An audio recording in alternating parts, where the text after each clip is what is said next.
Hello beautiful people, welcome back to another video. We are at the garden center today and I'm going to show you guys some of my favorite plants to plant in our hot and humid tropical climate. So are you guys ready? Let's go!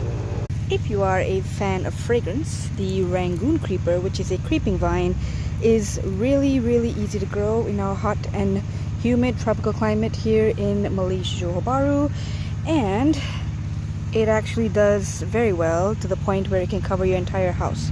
Now this thing grows ferociously if fed well and is watered well, but you can keep it small just like this in a pot, so a great option. My other absolute favorite, the desert oleander. Now this is kind of hard to find, but when you do get it, it is pricey, but there is a reason for that. It's because it withstands the heat like nothing else and has these gorgeous blooms that are actually pollinator attractant. Now the only thing about the oleander is that it is poisonous to both human beings and pets, so do keep in mind if you want something pet friendly, this is not the option for you.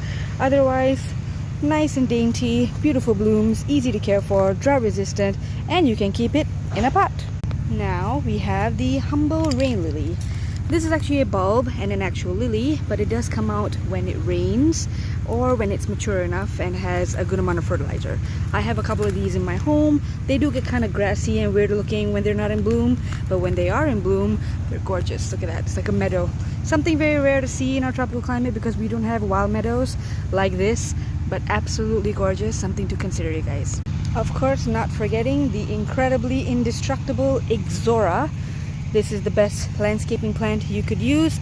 It is also pollinator attractant. As you can see, there is a beautiful butterfly over there. And, well, you can prune it, you can shape it. It comes in multiple different varieties. Incredible color power and flower power for their size.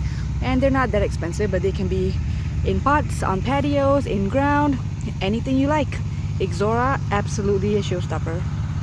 Another one of my all-time favorites, the bougainvillea.